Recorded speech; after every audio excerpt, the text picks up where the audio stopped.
Good evening, good afternoon. Super happy to be with this wonderful congregation. I've been knowing about Mount Calvary for a minute. I'm sorry, because my slide went quickly. So I'm really excited. It's the hour is well spent. I want to just acknowledge all of the panelists.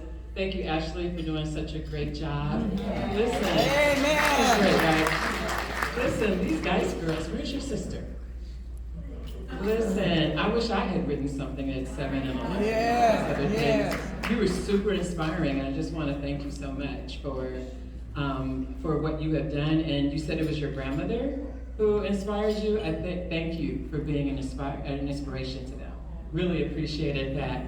Listen, Dr. Harris, you can tell me that I need to walk into it being all right every time. Listen, I took that word, and I am. I'm with you. I'm with you. Yes, that's what I was created for. That really, really resonated with me. Thank you so much.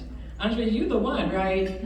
All the stuff going on. It was like, I have done this, and I'm still doing more. And I really appreciate you sharing your background with us. And so I really thank you for that. I'm coming back to you.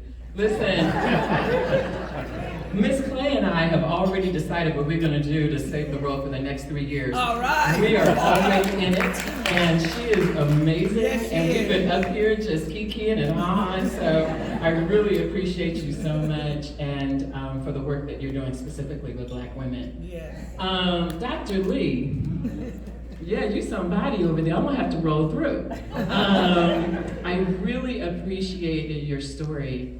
And while I did not go to Morehouse, I sent my daughter to Spelman. Is that okay? Okay.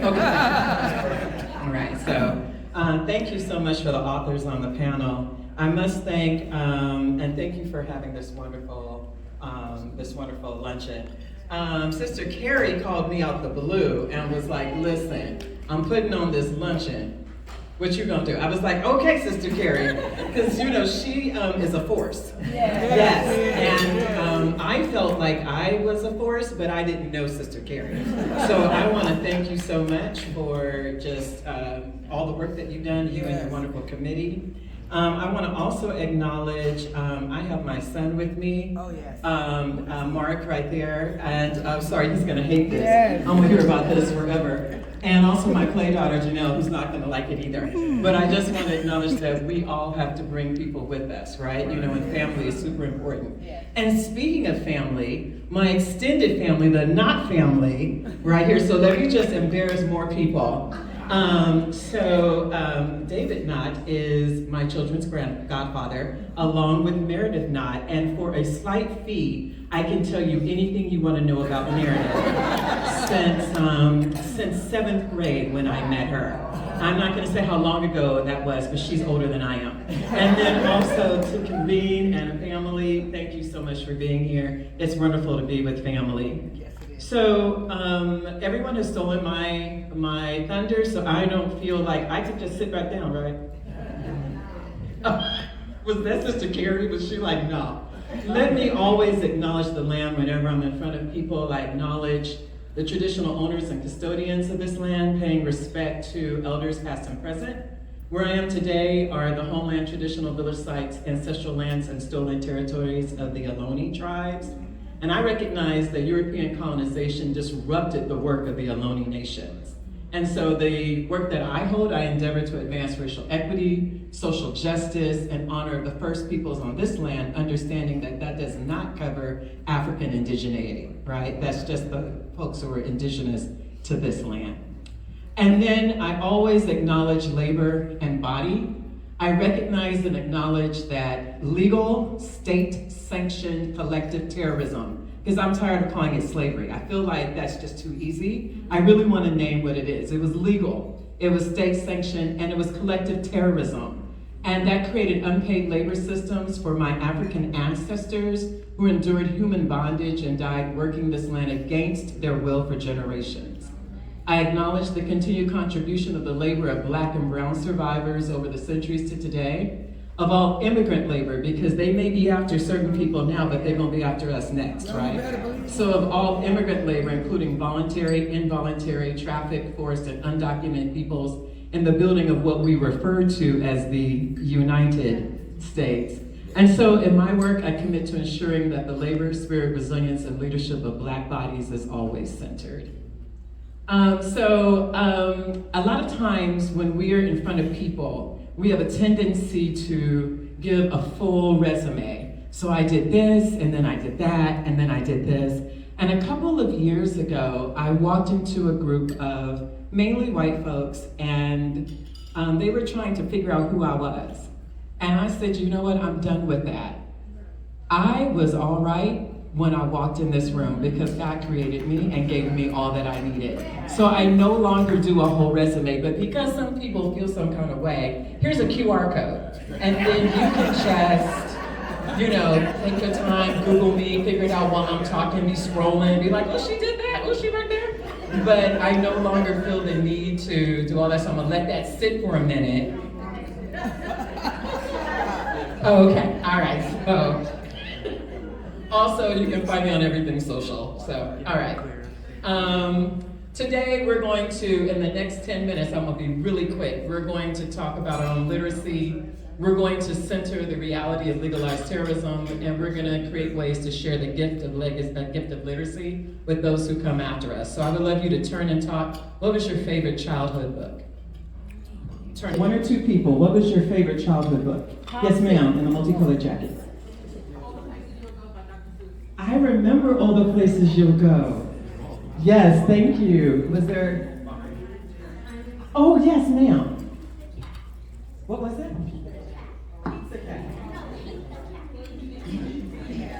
Eat the Cat. I'm a certain age. I probably don't know that one, but I'm gonna look at it. I love children's literature. Yes, ma'am. Yes. Did you have your hand up? Come on, green eggs and ham. Sam, I am. Yes, I am. Yes. No, I Sam, I am. No, I know I won't. I am. Yes, yes, ma'am. Topsy. I think I remember Topsy. Yes, ma'am. Charlotte Swear. Oh, yes. Yes, we don't know what they was doing. She was going to save that pig. We weren't even sure why she needed to save the pig. I was like, Charlotte, shouldn't you be doing something? Because we're going to have bacon in a minute. Yeah. Oh, okay. You had to bring it back. All right. The Bible. Amen. I was trying to go for it. Okay, but that's fine. She was like, the Bible. All right, amen. Yes, ma'am. Yes. I remember that. What was she doing in there? Right? Yes. Oh, remember Willy Wonka before it was a movie? Yeah. Right? Yes, ma'am. Oh, that is taking me back. But what happens, thank you, did I miss anyone? The Blue Lagoon. And notice how I had to say it like that. Yeah. Because they was doing stuff on the lagoon. That's right, they were. Right. They were doing stuff. So the reason I asked that, immediately what happens when you think about childhood literature, the reason that I love children's literature, you probably thought about photos, you thought about stories, they remained with you. Right? That's why I asked you what was your favorite childhood book. I also have some childhood books. I was an Ezra Jack Keats chick, and I used to love his work. And I believe that when we teach children to read, when we have literacy for children, it stays with us. Notice how you could remember things. When was the last time you read Charlotte's Web? Okay, but you remember that, right? And these are the building blocks to how we build intelligence, to how we build memory, to how we build the ability to read. And so you would think that everyone would be excited to be doing a lot of reading, but not so, right? Because literacy has been used as a weapon for Black people. Yeah. Literally used as oppression, right? Literacy matters because it becomes the gateway to jobs, civic power, health, information, and economic mobility. A lot of schools, I'm an educator, talk a lot about math scores. But the reality is we can't access math unless we can read. So what happens is I think they sort of have it backwards. The building blocks to who we are is based upon literacy. Literacy was systematically denied to enslaved people and their descendants as part of legalized racial terrorism in the United States. It was legal to deny literacy to Black people. Teaching our ancestors to read and write was illegal. Imagine, because it's coming again, imagine a time, right? So somebody died and fought so that I could read. And imagine what we're going through. What you're going to see over the next several slides, in addition to what I've written, is a list of banned books that are banned right now today. What you need to understand is we ban them today, we get rid of them tomorrow. And right after banning books and getting rid of books is the ability to not teach certain people to read. So we are on our way. If we do not make a move, literacy will continue to be used as an oppression tactic against those that certain people in power feel like they should not have the ability to read. Why? Because when you can read and when you become literate, you might be able to vote. And if you can vote, you can have power against the people who want to oppress you. There's a direct correlation. We need to be vigilant, okay? So let's talk about how we have literacy as liberation. I talked about literacy as oppression. Now, how do we have it as liberation? Literacy became a tool of resistance to learn to communicate, to organize, to claim rights. Our ancestors developed clandestine schools. They learned in secret because they understood the power of being able to read, right? And after emancipation, our ancestors built educational institutions, but then what happened? Structural barriers, such as poverty, segregated and underfunded schools, exclusion from economic opportunity, continue to reduce access to sustain high-quality literacy learning across generations, which is why racial disparities persist today. Well, what are those racial disparities? I'm glad you asked good questions today on a Saturday. Literacy statistics, right? The National Assessment of Adult Literacy estimated that near 90 million adults read at basic or below. 90 million. That means that a lot of adults don't read what's happening. They wait to be, come on, all right? So if what you're telling is not true, right? And so what is this administration currently doing? Getting rid of statistics. So you can't read them for yourself, so you can only hear what certain people want you to hear. And then what is the FCC doing? Getting rid of certain people, right? So we only hear one message. This is dangerous. And we've seen it before. Why are we allowing it? I don't know. Sis said, I don't know. Right? So the Program for International Assessment of Adult Competencies reports that 19% of U.S. adults scored at level 1 or below in literacy. Listen, this is a problem. So this is for all adults. If 90 million of adults who are voting age aren't reading, we see the impact. But if you're not reading, you might believe what someone says. And then you might make a vote that endangers your very life, right? This is dangerous. All right, and then I was like, in case you couldn't get it, because you know I'm an educator, sometimes we need visual tools, right? So I'm like, listen, Black adults are over 3 times more likely than white adults to score at the lowest proficiency levels. Black adults. Notice how, will this work? Yes, great, look at that. Okay, so we're 3 times more likely than these adults to score at the lowest proficiency levels. In this particular case, having this really large graph was not helpful, right? So the National Center for Education Statistics documents the long history of very high illiteracy rates among Black Americans, right? So what we understand is it was illegal to teach us to read, but we started to read anyway. And then when that happened, we were, talk about behind in the race, right? Because people were already reading, and then we had to learn to read in secret. And so then what we had, and then once we learned to read and we started our own schools, then we had underfunding. Then we had other things that were keeping us behind, right? And so these historical differences matter because they shaped intergenerational education and economic opportunity for Black people. And I know someone right now is going, yeah, but that was back then. I went to Morehouse, and I went to colleges, and we got doctorates, so everything's all right, right? No. Okay, let's talk about literacy today, K-12. Now we get into my area. The National Assessment of Educational Progress is the standard. These are the people who determine how people read, okay? Black fourth graders were 15% at or above proficient in reading. That means 85% not proficient, because I can't do math, but I can add, right? So by comparison, white students were substantially more likely. Of course they are, because they've been reading for generations, okay? Black eighth graders, well, maybe we get them at fourth grade, maybe we can help them between fourth grade and eighth grade, but Black eighth graders are 15%, same thing.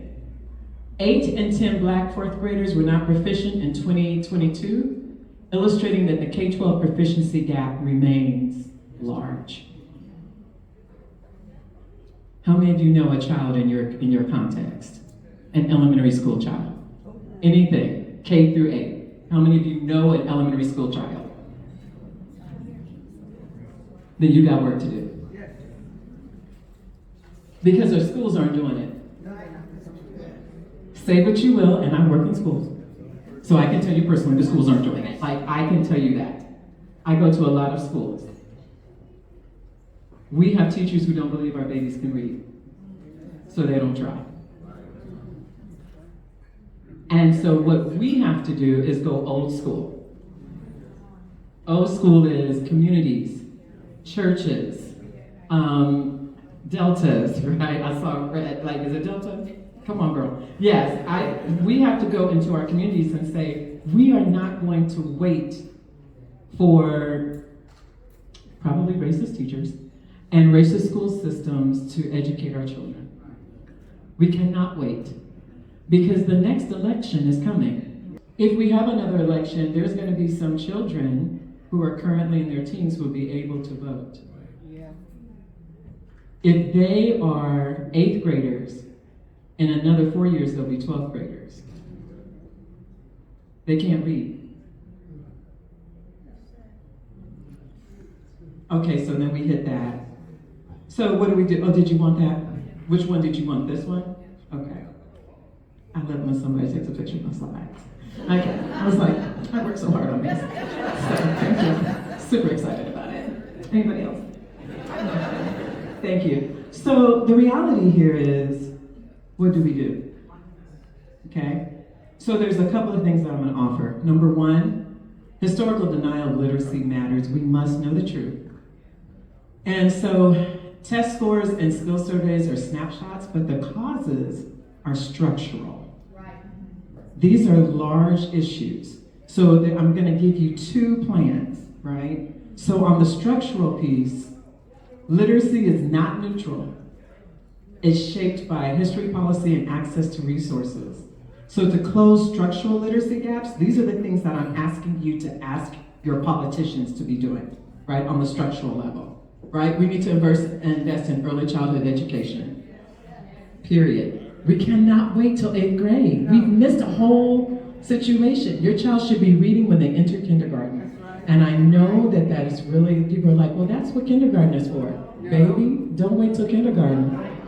We've got people teaching kindergarten who haven't seen Black children, let alone know how to educate them. So we've got to send our babies in school reading. We've got to send them to school reading, all right? And not just reading, but culturally relevant instruction. How many times are we going to allow babies to be in school and have people talk about their hair? How many times are we going to allow babies to be in school and be called out of their names and different, how are we going to allow that? I pay your salary. Yes, you pay the teachers' salaries. We must be adamant about our educators teaching our babies. We need to expand community literacy programs and libraries. I know there's folks who are working at libraries. Remember libraries? We used to go to them. Yeah. We need to be expanding those programs, okay? Also, we need to strengthen teacher capacity. And let me just tell you, as a person who trains teachers, it's rough out there. It is. I was just sued this year because the principal asked me to come in and teach anti-racist education to the teachers. And a lovely white woman told me that I was offending her. And I said, you know what's really offending me? Slavery. It's still offending me.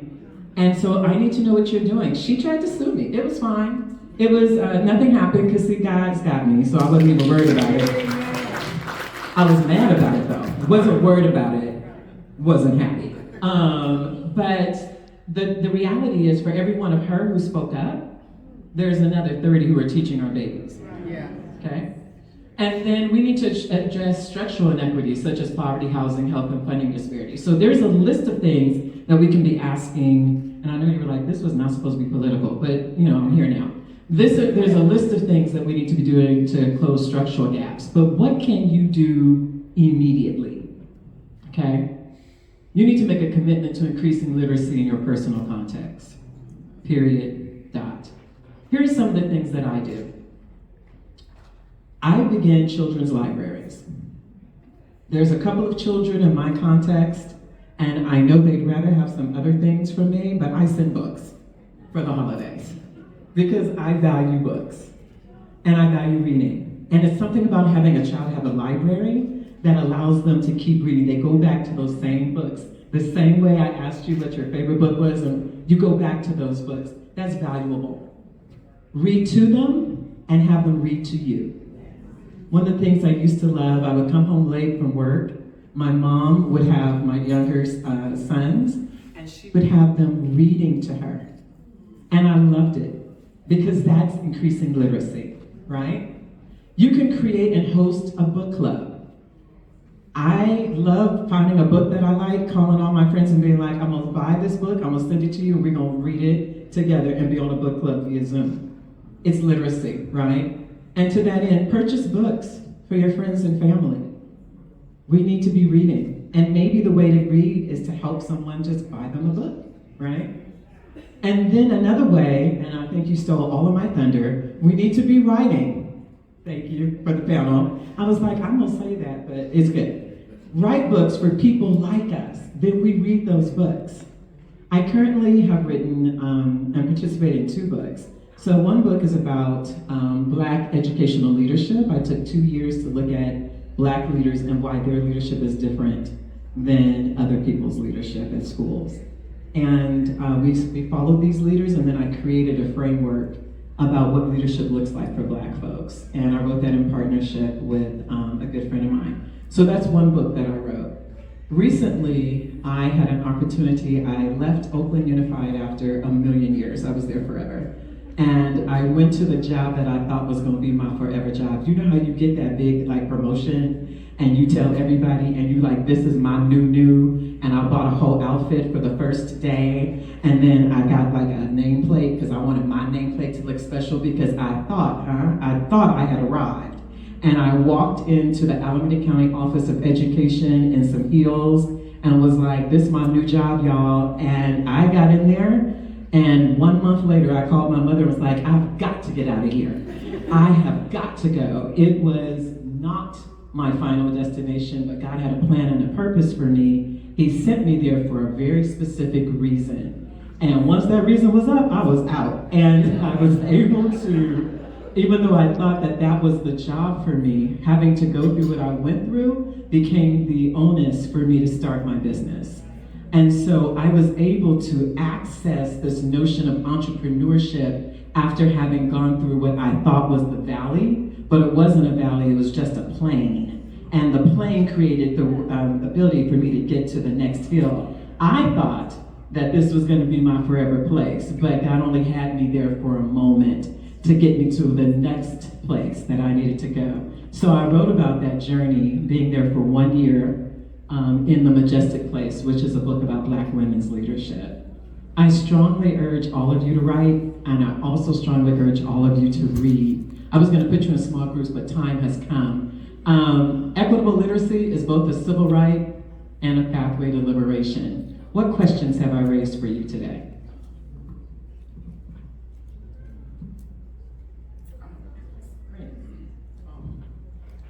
In this day and age, when we say reading, it can take various different forms. And what I mean by that is, how is comprehension and all impacted between reading, physically reading a book, and audio? Oh, okay, I love that. So, I'm sure I'm answering correctly. You're saying, is your comprehension impacted when you're listening to something versus when you're actually physically reading it? And the answer is yes. So, literacy is about actually reading, coding, because reading is really, dare I say, it's mathematical. It's about taking different units of things and figuring out the code to what it means. And doing that makes your brain do something different than when someone is talking to you. So when pastor's preaching his sermon, there's a different level of comprehension that you need to have, but you're just listening. But when you're reading something on a page, you have to decode what's on the page because no one's talking to you. You have to look at the lion and the unicorn. Okay, that's a Lion. What does that sound like? What does it make? The unicorn. I remember corn because I had some corn, right? And we have to figure those things out. And then we have to decide what those words mean. All of that's happening in your brain when you read. And so literacy really allows your brain to create different types of patterns. And often when you're reading, you get visuals. Right? And so that's a whole different thing that happens. And all of that is literacy, which is why it's more than just reading, right? It's definitely coding, making meaning. And often if you're really doing it right, you're drawing on some previous knowledge, and that's allowing you to make connections. It's a great question. What other questions have I raised for you? Yes, ma'am. Mnemonics helps a lot when you're trying to read, and you talked about making a picture. You talked about making a picture. Mnemonics. Yes. Helps a lot when you're teaching children how to read, and then they use something that they know of, and then they can draw a picture.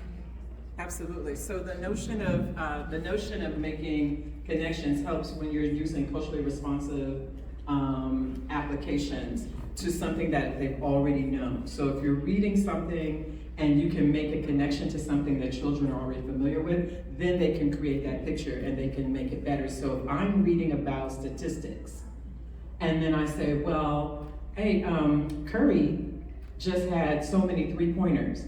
How many three-pointers has he had over you guys know Curry? Okay. Everybody was like, Curry?